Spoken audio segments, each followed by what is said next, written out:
chilly today. Yep, feeling festive still.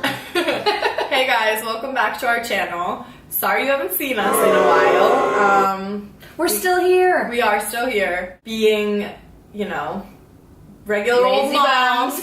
Oh, yes, that have a lot of stuff going on, and so we kind of dropped the ball a little bit. That is reality for you right there. That is. We're not going to sugarcoat it. We just had other stuff going on, and this had to take a back seat for a bit. Holidays are crazy. But we are back with some more content. We'll have a couple more videos coming out. And today's topic, would you like to introduce it, Darce? We had a special request for a topic today that's going to challenge us because I think even we don't have great ideas, but we'll roll with it. And is what do you do with your kids during the bad weather months? Yeah. Cold weather, snowy, rainy, call it even like a washed out weekend. Yeah. You're stuck in the house with the little guys and girls. What do you do? What do you do? This is like my main advice. Stock up on crafts. All kinds of crafts. Like, we do stained glass paint. Oh, yeah. Things. My kids love that, and it keeps them really entertained for a while. I knew you were going to say crafts. But your kids love it too. Yes, they do. They really are into crafts. A lot of parents are going to hate me for saying this, but Play-Doh, man. We have this mat that we put out on the table, and I just let them play for so long with that. I mean, it really keeps them occupied. Yeah. We also do a lot of games. Like, my kids have just come to the age where they can play Candyland. And we found a couple, age-appropriate games for them. Games are great. I think it's perfect because it's something that you're all doing together. Yeah. And it's keeping people distracted and using their brains and not fighting. Like, my issue with the crummy weather is that everybody's just cooped up and is so frustrated by that because they have all this pent-up energy that they end up having, space. WWF in our house. Yeah. Yeah, right? Seriously. I mean, I'm sure, you've got two boys, so I'm sure it's the same thing. We love the board games too, and when you're stuck in the house, it's more work on the parents. It's not like a free day because you don't get to go anywhere. Right. It's just more work. So, I mean, you put in the time to play a couple of board games, and then, they've had some activity with you. Maybe then they'll go off to do Lego or Play-Doh on their own, and you can get some things done. But it is what it is. We're going to have tons of ideas for your kids to go play on their own in the house nicely. Yeah. It's going to take extra effort. A lot of effort. And it's funny too because I'm not a person that is really hell-bent on counting the minutes of their screen time.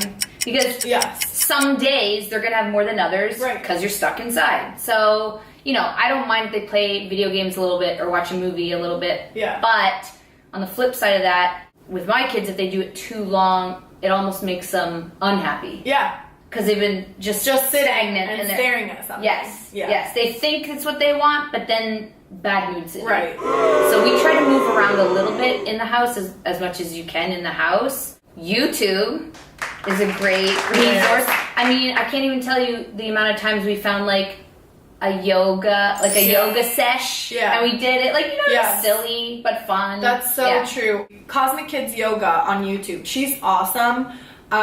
Especially for younger kids because she uses stories like The Very Hungry Caterpillar, Frozen. That's cool. And she does yoga poses that go along with telling the story. So it's yoga and a story. So yes, they're sitting having screen time, but it's actually it's functional and it's good for them. They're using their bodies and they're focusing on something and they're working on breathing, all that stuff. Another thing I would say, if you're working on your child learning letters or recognizing numbers, create little note cards. This is what we do sometimes with the letter on it. And you say okay, this is the letter A, this is B, this is C. You put 3 down and you say, go run and find A quick. So they're running, picking it up, running back to you. Literally you can sit, hold a baby in your hand, sit and drink your coffee. They love this because they're active. You're giving them a job, which my kids love, and they're learning at the same time. So, I mean, that one is triple whammy. You've hit the trifecta. And you can do anything, colors, shapes. Anything. Even if your kids are older, we did sight words. And you do it in small bundles. Yeah, that's a great one. That was cool. Especially, too, you can use it almost as a cleanup activity before lunch or nap time or something. Because if they, we used to play a lot of Lego, and then it was time to pack them up, and I would say, okay, find me 5 yellow blocks first, and put those in the bucket first. Yep. And then they were racing, and it was fun. Exactly. And it was clean. Yeah. It takes a little preparation. Yeah. You almost have to have these things like, okay, this is my rainy day Activity. cupboard, and then I'm gonna keep this. Yeah, so it's exciting and new for them. Yeah. This goes from the young kids learning alphabet to older kids learning letter sounds and reading, but you keep those cards, and we would sometimes have like scavenger hunts. So it's flying flies, so it's probably did it from come my off sweater. of me? No, it's from Ew. my sweater. Scavenger hunts for things in the house that start with that sound. Perfect idea. And that's fun. So we'd have the alphabet, and they would bring back B for ball, and they would put it on the card. And that one's great because it's very hard to find things in your house that start with a Q, I'm a gonna Y. use this one. So it's a long game. Yeah. It's long, and they get creative too. If you buy on Amazon or something library cards, like the things that are in the back of the library books that they put the little cards in, you can buy those and use painter's tape and put them up and write numbers on them or letters or something, and then get popsicle sticks that have the same numbers and letters that you want them to start to learn and recognize. I found this on Pinterest. Then they can, that's another activity they can do though quietly by themselves. Yes, they're sitting, but it takes a lot of like brain power because they're matching the popsicle stick with the number or letter that's on that like library card pocket. And another one that we do that my kids absolutely love. If you have plastic dinosaurs or animals or everybody has those. Plastic toy. I had one in my Army purse. Men, whatever, even Legos. We have a bunch of clear storage bins, and I will put warm water and soap, tons of towels down on the floor. I know this one's a little messy. And if it's wet outside, maybe I'll take some mud and put it in a smaller thing. But they can like wash their animals and dry them with a hand towel, and then they put them aside. My kids will play with this for hours, and it ends up becoming a game where they're doing it together, and they then create like their own imaginative play games. So I really like that one too. That's really cute. Yeah, that one's fun. Yeah. Another one on Pinterest. You said the popsicle sticks. We did something really similar where we had words written out on cue cards, and then the letters were actually, I drew them on clothespins. Oh, that's a good idea. And then So then they clip would clip, like they would get a word, and they'd have to find the clothespin and clip like C-A-T to finish the word. That's such a good idea. That kind of manifested from just long car trips. That's where I got that idea from, because it was suggested. I bought these on Amazon, like the little pencil cases, and one of the things, like you said, somebody I found, I can link it below if I look through. It's shapes, numbers, and colors, and then you have like the clothespin with the number and the color on it. Some of them I just colored, and then they have to match the color and the number and tell you the shape. Nice. So this was perfect. We did it for the same reason. We were driving to Florida for Disney, and I was like, I need stuff where they're not just looking at a phone. I want them to be doing something. So we created a bunch of these, and like... And it's not even that we're against watching shows. No. Just when it's over, I'm telling you, the pent-up energy. they will be miserable. Yeah. We have like a small indoor basketball hoop, which isn't for everyone. Yeah. Because some people don't want the noise and the chaos, but I don't mind it because they play cooperatively and they'll do it for a really long time. And they're exercising a little bit. Yeah.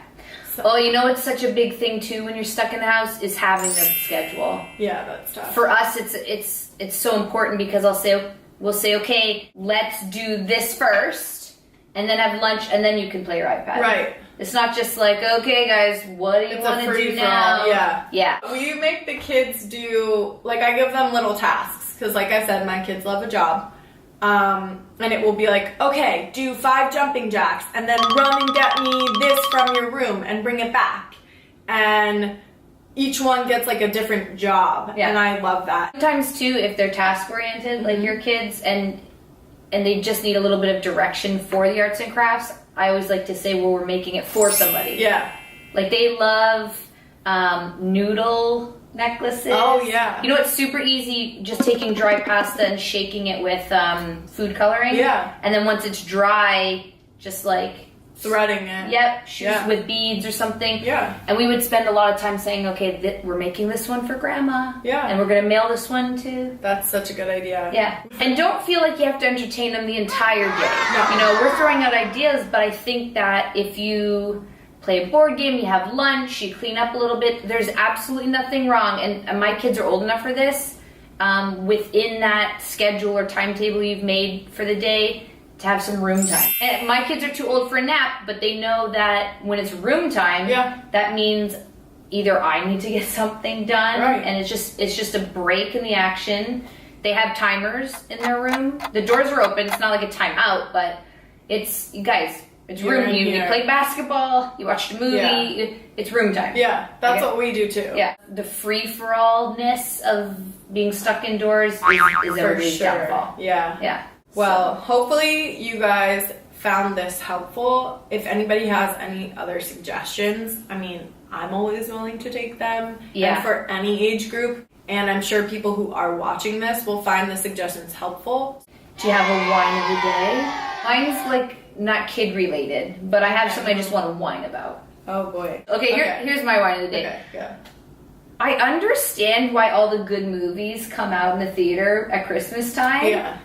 But why? Yeah, I know. Why? Like, we only had one. You can't enjoy it. Yes, I feel like we saw some movies over Christmas break, but still not all the ones that I'm interested in. I know. And I felt like I was spending money at the movie theater every single day. Yeah. Please, like, just spread them out a little bit. All the good ones, like, especially now that it's winter, like, give us something to look forward to. January, February, March, like, come on. Oh, it's overwhelming, because I do want to see a bunch of them, but then I'm like, at some point we can't be at the movies every day this week. No, that's so true, you can't. And it's expensive. It is, yeah, totally. I guess that's my wine of the day, and it's totally related to this video request idea. But why are all the things that get you out of the house and are indoor things, why are they so expensive to young children? That's a good one. I know people are running a business, but like when you have kids, you gotta find something affordable. I end up taking them to like Barnes & Noble or the library or the mall to play in like the playgrounds there, or run around or like read books for a change of scenery. But like the things that really get out that energy, like, and they like trampoline parks and like play spaces. I mean, it gets so expensive. Like you're drained of money. Anyways, if you guys have a wine of the day, share it below. And if you've got any video suggestions, share them below. Alright, if you liked this video, give it a thumbs up. Please subscribe to our channel, share the videos, and like us on Instagram and follow us on Facebook. Ready for a good old cheers? Yes. Cheers. See you next time. That was just goofy that time. It's like the bubbles messed with it.